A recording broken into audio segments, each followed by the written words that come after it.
Hello, hello. I am on first time. Good afternoon, everyone.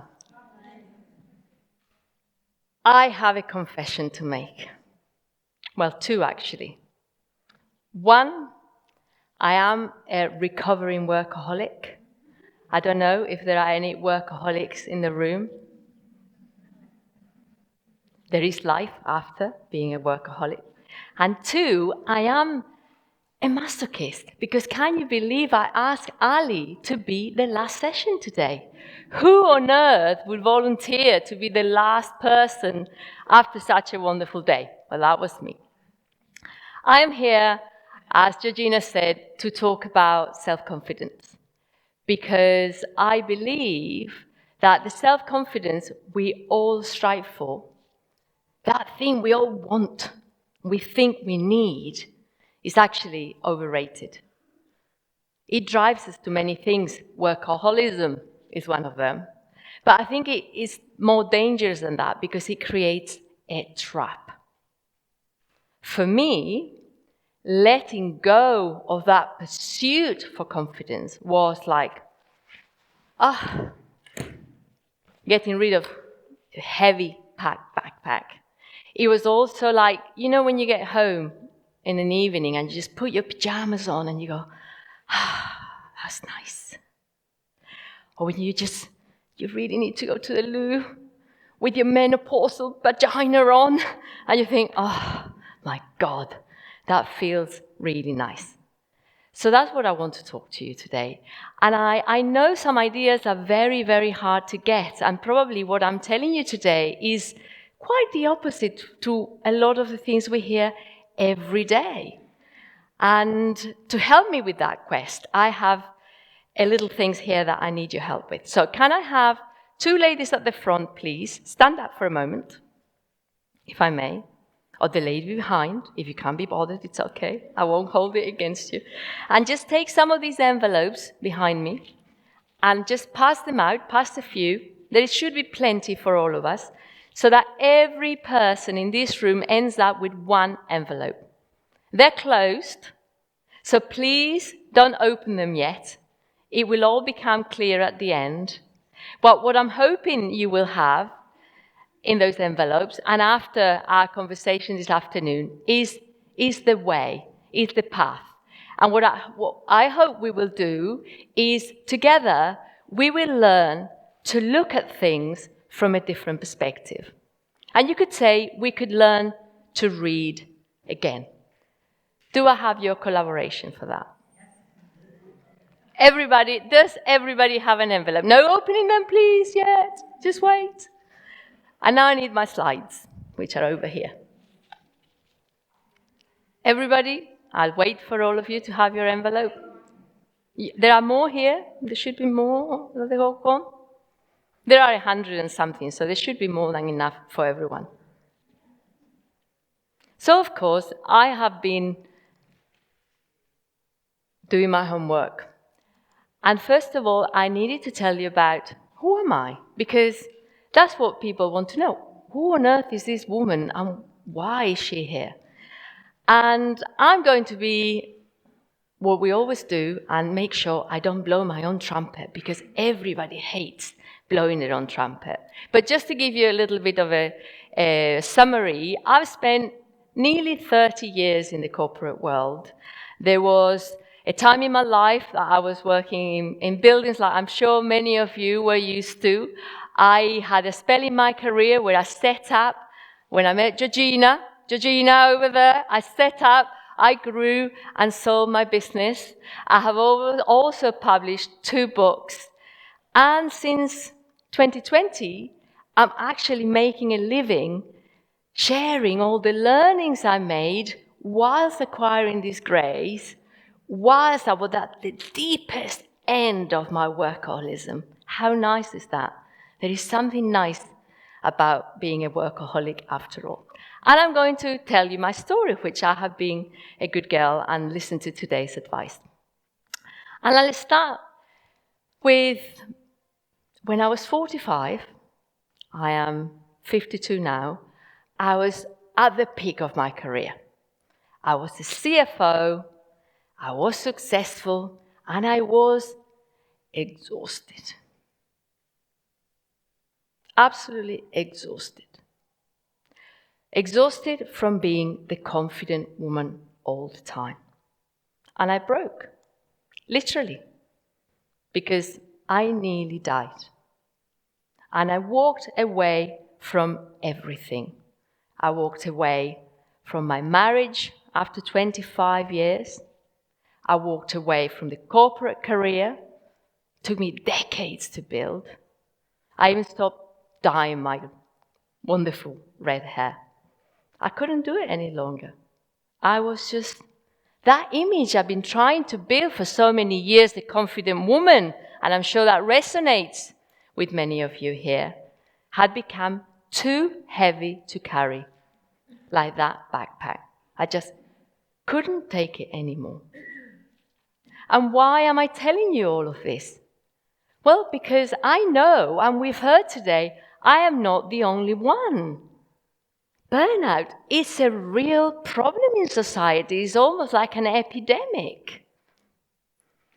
I have spent 3 decades climbing the ladder in the business world, wearing really high and comfortable heels, sitting at boardroom tables. And what I've learned is that pressure to be confident doesn't create confidence. It creates anxiety. It creates pressure, and it gives us sweaty palms. That is really not very nice at all. We're told, well, you need to look confident, you need to speak confidently, you need to project confidence. But inside, we're not feeling so good, are we? We feel bad. And of course, we try to patch it with degrees. Anybody with a degree around the room? With promotions. Anybody going for a promotion? With Botox or other things. We're constantly trying to fill that void, to feel confident. But the truth is, it's impossible to feel confident all the time. It's just stop trying to feel confident. It's a waste of time. Of course, sometimes it comes and you feel great, and that's fantastic. But why do you all think that we have that need to feel confident? I have a theory. And my theory is that it's because we're trying to be perfect. We believe we need to be perfect.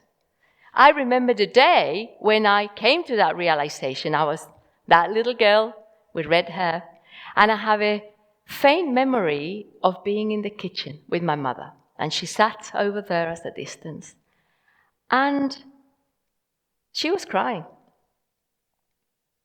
And I looked at her and thought, if I'm a good girl, she will be happy. And that was the precise moment my other self appeared.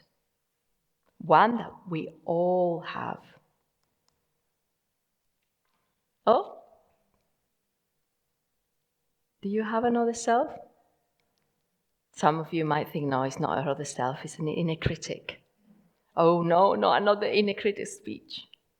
But actually, my other self was great. It's not so bad.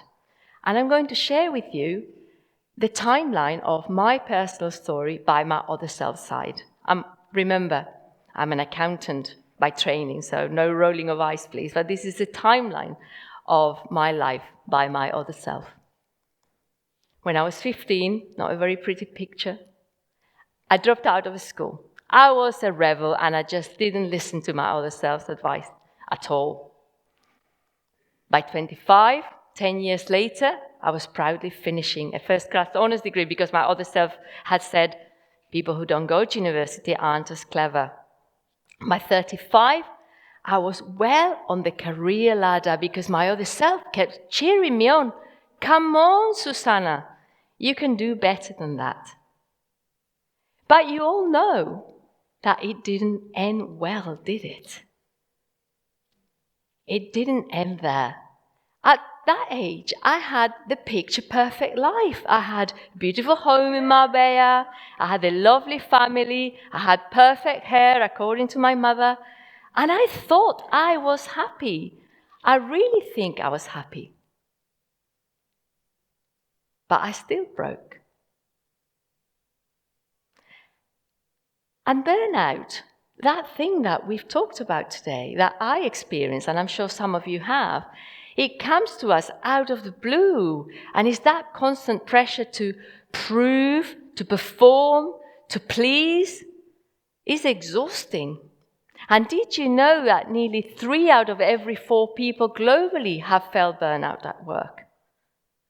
Look around you. That is 3/4 of this room have felt burnout. That is a real problem as far as I'm concerned. I think it's very, very worrying. Wouldn't you agree? So how do you get out of this confidence trap, being a workaholic, leading up to burnout, trying to be perfect all the time? How do you get out of that? Let me tell you how I got out of that. There is research out there that shows that when you stop trying to pretend, trying to be perfect, trying to be confident, when you stop pretending and you start being real, again, something we've talked about today, our anxiety levels and our stress levels just go down. And research backs it up. There is a university research in Nottingham that found that. But it's very difficult. How do you do that? How do you become your real self? Do you want to know how I did it? I met her. I met my other self in the flesh. One day, she came up to me and said, "Hello, I am the sergeant."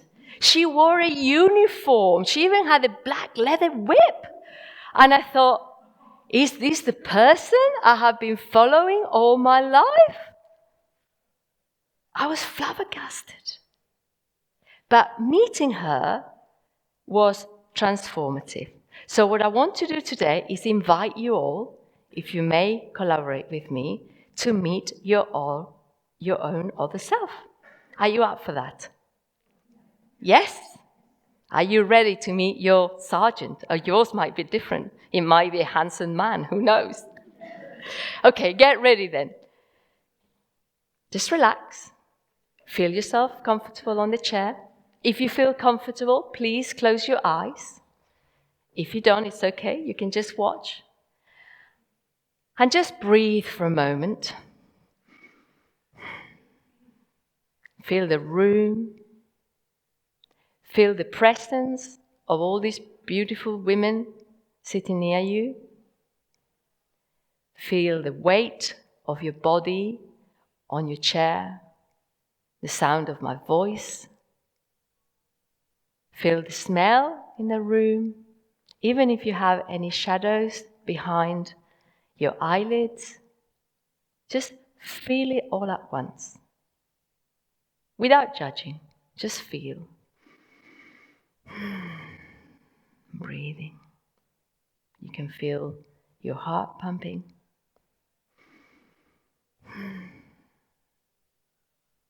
And now, what I want you to do is think about one thing you don't like about yourself. That thing that makes you feel shamed, guilty, angry. That feels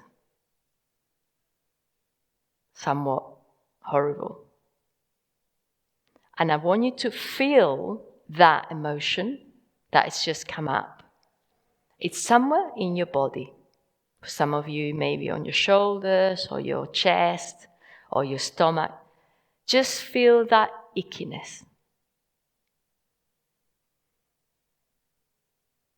And let that feeling take place and take form.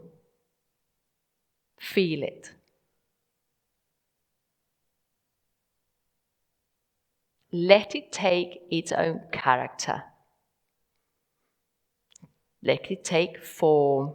It could be a shape. Is it cold? Is it hot? Is it hard? Is it soft? Just meet that emotion inside you. That emotion that has been with you on many occasions, wanting you to be better, to do better, perhaps to be something you're not. And now, if you were to give that character, that sensation, that feeling a name, what would it be? Just give it a name. Could be your auntie's name, could be your mascot, it could be a color, a sound. Whatever name comes into your mind, just the first name.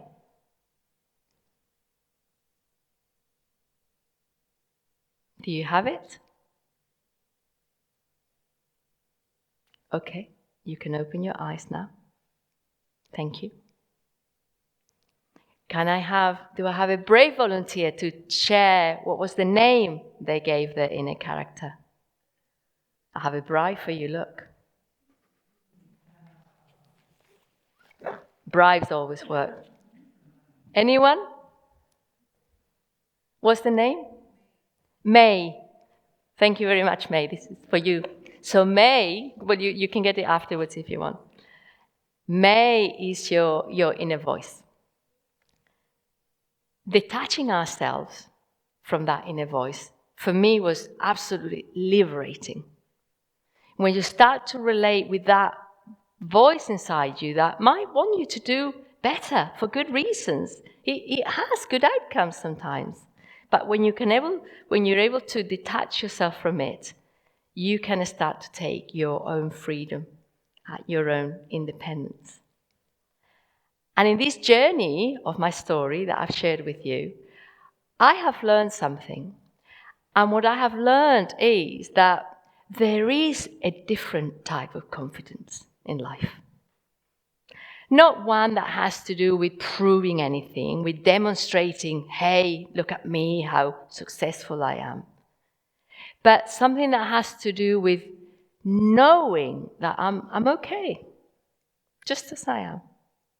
Even if I'm not successful, even if I'm not confident, even if you don't enjoy my session today, even if I'm in menopause and have a dodgy vagina down there somewhere, I am okay. It's quite difficult to put that into words. So I had to come up with my own. Would you like to know what it is? Flow-rageousness. What a beautiful word, flow-rageousness. And it means having the courage to flow and just live your life with self-acceptance. We've talked about self-acceptance today, with inner peace, and just going for it. And what I want you to do now is open your envelopes, please. And I hope that through my little presentation today and our conversation today, we're starting to look at the same things from a different perspective. And realize that perhaps, turn it around, you'll have a weird thing on the back of your card, the other side, the dodgy looking thing. So can anybody read that? Because sometimes in life, it's right there in front of you. It's just there. But we just need to look at it. We need to look at that thing that appears difficult from a different perspective. Anybody can read? So there are two little sentences. So one is stop chasing confidence, and the other one, be flow-rageous. So that is what I would like to leave you with today, ladies. Please stop chasing confidence and just be flow-rageous.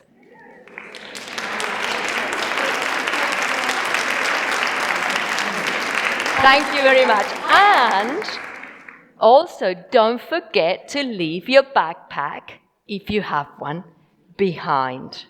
Unless, of course, it is full of chocolates.